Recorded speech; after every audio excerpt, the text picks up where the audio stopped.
बिस्मिल्लाहिर्रहमानिर्रहीम। अस्सलाम वालेकुम। नदीम अंदियाल आपसे मुखातब हूँ। इन दिनों पाकिस्तान और भारत के हालात काफ़ी कशीदा हैं और पाकिस्तान में एक मखसूस नस्ल के अंदर हुब्बुल वतनी का कीड़ा जो है वो ठाठे मार रहा है। यानी हुब्बुल वतनी को एक मखसूस अदारे की मर्जी और चापलूसी के साथ मशरूत कर दिया गया है। यानी लोगों से ये पूछा जा रहा है कि अगर पाकिस्तान और भारत के मबैन जंग होगी तो आप किसके साथ खड़े होंगे। आप पाक फौज जिंदाबाद के नारे लगाएं, आप ये कर दें, आप वो कर दें। यानी कितनी मतलब अजीब मंतक है कि जो मालिक मकान है, घर के मालिक से पूछा जा रहा है कि अगर आपके घर के अंदर कोई चोर डाकू डकैत घुसेंगे तो आप सिक्योरिटी गार्ड के साथ खड़े होंगे कि नहीं खड़े होंगे। मतलब कितना एक अजीब सा सवाल है कि क्या मालिक मकान से ये श्योरिटी लेने की जरूरत है कि आप सिक्योरिटी गार्ड के साथ खड़े होंगे कि नहीं खड़े होंगे। ओ भाई, सिक्योरिटी गार्ड तो फिर भाग सकता है, वो छुप सकता है, वो कुछ भी कर सकता है क्योंकि वो सिक्योरिटी गार्ड है। हमने बड़े बड़े मुकाबलों में देखा है सिक्योरिटी गार्ड भाग गए हैं, छुप गए हैं, लेकिन मालिक मकान हमेशा अपने घर में मौजूद रहता है क्योंकि उसका घर, उसका माल, उसकी इज्जत, उसकी आबरू, हर चीज उस घर के अंदर होती है।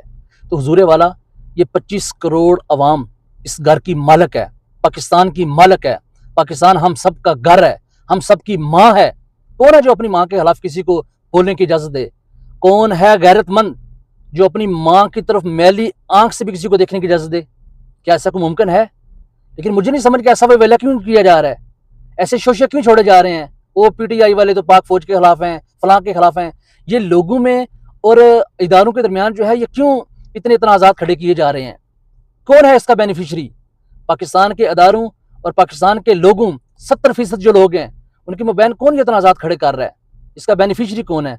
ये सब चीज़ें पाकिस्तानी कौम और पाकिस्तान के इदारों को सोचने की और समझने की ज़रूरत है। और दूसरी चीज़, पाकिस्तान की जो अवाम है वो कब अपने इदारों के साथ खड़ी नहीं हुई? क्या 1965 में पाकिस्तानी कौम जो है अपने इदारों के साथ खड़ी नहीं थी? क्या 71 में खड़ी नहीं थी? क्या 1998 में कारगिल के महाज पे पाकिस्तानी अवाम अपने इदारों के साथ खड़ी नहीं थी? क्या 2019 में जब अभिनंदन को पकड़ा गया पाकिस्तानी कौम अपने इदारों के साथ खड़ी नहीं थी? नहीं, सिर्फ इदारों के साथ नहीं खड़ी थी बल्कि 2 कदम आगे निकल के खड़ी थी। आप क्या कर सकते हैं, अभी तो डिजिटल दौर है। 2019 के अंदर अभिनंदन के पास सबसे पहले कौन पहुंचा? सिविलियन पहुंचे। सिविलियन लोगों ने अभिनंदन को अरेस्ट किया, उसके बाद अदालत के हवाले किया। इसलिए ये जिन लोगों के अंदर मखसूस वक्तों में हुब्बुल वतनी का कीड़ा जागता है, ये दरअसल इंतशारी लोग हैं। ये इस पाकिस्तान का इंतशारी टोला है जो पाकिस्तानी कौम और पाकिस्तानी अदारों के दरमियान तनाज़ात खड़े करके अपने मजमूम मकासद को पूरा करना चाहता है। और आखिरी बात, हुब्बुल वतनी की तारीफ क्या है? मुहिब्बे वतन कौन होता है? यानी कि वतन हम सब का घर, ये धरती माँ। याद रखिए, कोई भी जो गैरतमंद शख्स है ना, वो अपने घर के अंदर किसी को दाखिले की इजाजत देना तो बहुत दूर की बात है ना, अपनी घर की चारदीवारी से किसी को झांकने तक नहीं देता। आप ट्रैक रिकॉर्ड निकाल कर चेक कर लीजिए कि 2018 तक पाकिस्तान के अंदर कितने ड्रोन अटैक्स हुए और इन ड्रोन अटैक्स में कितनी कीमती जानें ज़ाया हुई, कितने मासूम बच्चे शहीद हुए, कितने जवान शहीद हुए, कितने बूढ़े शहीद हुए, कितने मर्द और कितनी औरतें शहीद हुई। आप इन दो नस्लों के कोई बयान दिखा दें, कहीं कोई मजम्मती बयान ही दिखा दें कि पाकिस्तानी सरजमीन जो है वो ड्रोन अटैक्स के लिए इस्तेमाल नहीं होनी चाहिए। किसी दूसरे मुल्क का कोई काम नहीं है पाकिस्तान की सरजमीन को इस्तेमाल करना, पाकिस्तान के अंदर ड्रोन अटैक्स करना। लेकिन जिन लोगों से पूछा जा रहा है कि आप पाक फौज के साथ खड़े हैं या नहीं, आप मुहिब्बे वतन हैं या नहीं, उन लोगों का ट्रैक रिकॉर्ड देखिए कि 2018 जुलाई से लेकर 2022 तक पाकिस्तान के अंदर गिनती का एक जो है वो ड्रोन अटैक्स नहीं हुआ। यानी कि कितने बड़े शर्म की बात है। और भाई, आप लोग कौन हो? आप कौन हो हमें पूछने वाले कि हम मुहब्बे वतन हैं कि नहीं है? आप कौन हो हमें पूछने वाले कि आप पाकिस्तानी फौज के साथ खड़े हैं कि नहीं है?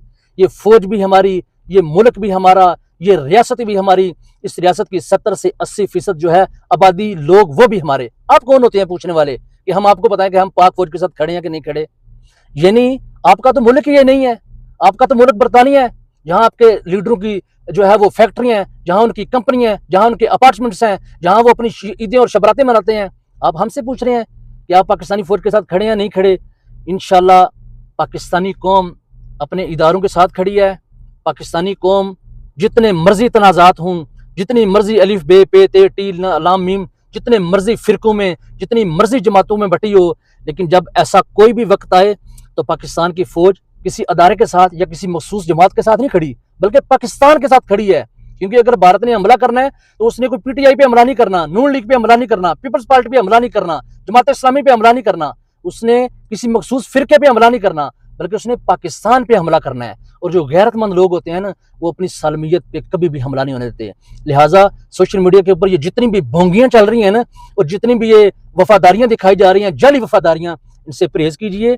जब भी कोई मुल्क पे ऐसा वक्त आए तो फिर यकजा हुए हो जाया करें और अपने इदारों के साथ खड़े हो जाया करें, और जो है ना, ये शाह से ज़्यादा शाह के वफादार बनने की कोशिश ना किया करें। बहुत शुक्रिया आपका।